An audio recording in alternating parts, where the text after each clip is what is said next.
Welcome to Fearless Thinkers, the BTS podcast. My name is Masami Cookson, and our host is Rick Cheatham, head of marketing at BTS. On today's show, Rick sits down with Jason Davis and Eduardo Umanzor. Jason is a senior director within the Sales and Marketing Center of Expertise at BTS. He has over 18 years of experience partnering with clients to build sales capabilities, leadership skills, business acumen, and customer understanding.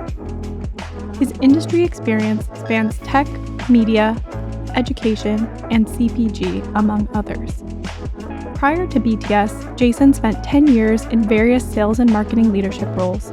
Most recently, he was a vice president of sales and marketing within the education sector. Eduardo is a vice president at BTS who specializes in instructional design and innovation with nearly 3 decades of experience driving business growth, customer satisfaction, and employee engagement.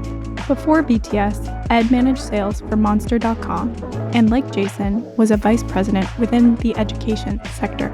He's passionate about creating and leading high-performing teams and facilitating peak performance through mentoring, coaching, and cultivating trust-based relationships at all levels.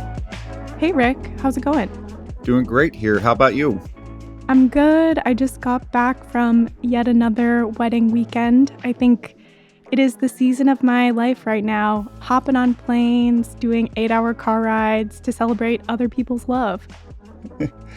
I get that moment where it just all seems to be happening, I guess. Truly is. It's a whole lot of fun, but also a lot of traveling. So very happy. Keep you on the move. Funny, as you're traveling for events, what we're talking about with Jason and Ed are large-scale events, whether it's a commercial offsite or a regional kickoff or whatever it is. When you're getting people together, how do you make the most of the mindset of the team? Totally. Our own internal kickoff energizes me for the year and enables me to connect with so many people around the world that I normally don't get to see. Well, let's jump in then. Ed, Jason, welcome to the show. Thanks, Rick. Glad to be here. Hi, Rick. Hi, Jason. So, Ed, how are you, my friend? Last time I talked to you, you were in the middle of a crazy remodel. Yeah, still in the middle of it, making progress, but it is a lot of work. How about you, Jason? Oh, it's been a crazy summer with kid travel. I got a daughter who dances, and she was in New York for 10 days. My son is in the middle of 3 different soccer tournaments, so we've been all over the place except in Chicago. Totally get that. When mine were young, it was one of those things that it was kind of like, well, I'll take these 2 this direction, you take those 2. Maybe we see each other, grab a burger and trade kids and keep going. All right, well, guys, it probably makes a lot of sense for us just to jump right in. As we think about what makes a really great commercial kickoff, actually would like to just take one step back and say, is this even still a thing? Is it important for companies to keep focusing on these very large, most of the time, and frankly, very expensive events? We're seeing a lot of focus on these still with clients. And the biggest things we're hearing the most of and why they're so important is it's a chance to, one, bring the team together, especially over the last few years. They probably haven't been together very frequently. And there's a ton of value in just the camaraderie and the team building and the casual and social aspects there. The other big thing we're hearing a ton of is these still remain one of the best ways to create consistency and alignment for the whole commercial and go-to-market teams. Get them all on the same page as you're going forward with customers and with segments. Recently, a tech organization, they were going through, as many other organizations in the tech space, they were going through difficult times, right, in terms of reaching their targets. But the chief revenue officer really believed that it was necessary to bring the entire organization, even in the face of the, mounting challenges that they had, because it was important to bring everyone together, to align them on a common sense of purpose, and sort of set the stage, right, for the organization to execute. At least in my experience, it's an amazing moment to get people's mindset shifted to the work that needs to be done. And I think anybody that's spent time in neuroscience kind of looks at these things and says, People aren't going to change behavior based on information. They're going to change behavior based on experience. Getting our sellers aligned and turning them into true believers to go take on the world, especially when times get hard, is probably critical. We spent a year or two totally apart, totally separate. And as you talk about people changing their behaviors based on experience with others, they were alone. So they were developing behaviors in a vacuum with their customers or the few colleagues they work with. And then you look at the current economic environment now and how uncertain things are, there's still some more random pockets of behavior. So these events give you a chance to reset the system. And an opportunity to enjoy each other, right? And celebrate. If we're going to decide to make this investment, what are some elements of a truly great event? First and foremost, right, you got to have a North Star. You got to be really clear about the why behind the work that you're embarking on and connect it to what's important to your team. Oftentimes, you would think that would be easier, but it's not. You have so many different stakeholders that are involved in the decision making. That in itself is difficult. One thing that we sort of assume happens is the celebration aspect of it. But with the difficult economic environment, it still needs to exist. But that isn't one of the real big differentiators we're seeing right now. It's still very present, but it's not one of the biggest things we're seeing. Biggest drivers of these is turning education into a chance to really activate it for the teams. Some baby steps that I can use right off the bat, or some experiments that I can try to figure out what really works with me. There's so many people who want to get time with these commercial teams at these offsites to share a message, to talk about initiative they're working on or a product or something going on. And the downside of that is, a whole lot of people pulling the agenda in different directions. The other big downside you also hit on is these need to have an opportunity for people to do something with that information so it doesn't bounce off their forehead. One of the things that you said is giving everyone the opportunity or the space. You called it white space, but it's the space to sort of reflect. And sort of that reflection can be guided, but giving individuals to take it in, reflect, and think about what it means and actually create plans for what's ahead. Oftentimes, we're just cluttered with information. And by the time you're done, you just haven't had that opportunity. We can tack 30 minutes on to the end of the last day and tell them to make their application commitments. And again, be surprised when they don't do them. Yeah, doesn't work. That's 30 minutes of deep breathing, recovering from last night's celebration. It's never spent the way you want it to be.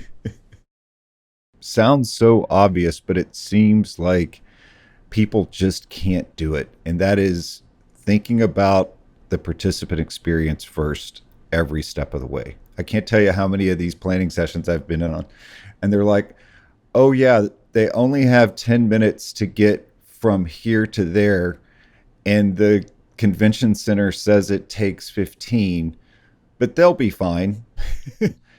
The environment and the experience that we create shows them potentially that we do care about them as people. Not an internal conference, but one time I put on a marketing event and a client pulled me aside after, and his words were, I don't know how you guys did it, but I strangely learned more at this thing than I have ever before. And I also feel like I've been on vacation. That happened because we were so intentionally focused on keeping the content very, very crisp, very, very focused, but equally focused on the well-being of our participants. Rick, you hit on something that drives me crazy at some of these events. The passing periods and how short they are. To go 10 minutes and what should take you 15 is an example. I think we forget how that casual conversation of standing up, leaving one room, walking down the hall and going to another one, and then doing that walk next to 2 or 3 of my colleagues as we just chat about what we just experienced. That's where I get to personalize it. That's where I get to internalize it. That's where I get to think about how I'm going to use that. It doesn't happen when I'm just sitting and listening and trying to absorb from someone on the stage. The other big thing that I love when it happens at events is if there's a way to get people outside, it can get into that more relaxed feeling so that people can take in information and not feel so pressured like so much is coming at them. And I think it's important, right, especially when you're doing, if the agenda is just right and you're doing real work, it can be intense. And it's really important to break that pattern, right? People need that break. What are some of your best recommendations? And also, what potentially do well-intentioned folks do wrong? The logistics of an event are very important. Bring the key stakeholders together and just align on what are the outcomes that you're trying to drive from the event. That will define the rest of the experience and everything else that you do from there. As you define that purpose, build out the agenda as tightly as you can to that purpose and have the courage to say no to putting anything on the agenda that's not aligned to it. Once you build that first pass to the agenda, find something to take out. Make the space that you got back into white space for people to process more. On top of doing the planning up front, share that message out, share the intention out. So when those stakeholders pop up out of nowhere 2 weeks before asking for 30 minutes of time, you can say, hey, remember the objectives we shared before? The relevance of the agenda, I think, is so critical. And having a multi-track experience. Inevitably, at these things, there are usually frontline sales managers, for example, kind of hanging out in the back of the room, and people potentially are frustrated because what's the message they're sending to their teams? But at the same time, you've got to be empathic to these folks and say the content wasn't created for them. They're just enduring this. Or, the marketing support people or the sales engineers that are there, whoever the periphery people are, you have to make sure that, again, if you're invited to this thing, I'm going to provide value for you being there. And I'm going to give you things that are specifically going to make you better at your job. I think that goes back to being intentional about what people are going to do and what they're going to hopefully get out of it. And that includes everyone. So let's say I'm a mid-level sales leader, or an enablement team member, maybe a marketing person that has passion about this being done well or right, but I don't have the decision. What is your best advice for those out in the audience hearing this right now that are going, oh yeah, that's right, but there's no way I'll be able to get my people or my organization to shift to this way of approach to a large scale event? What could they potentially go do to begin to influence the right behaviors? If you're early in the planning, trying to get the right leaders in the room, or even if you do it piecemeal, to agree on those North Star objectives for the event.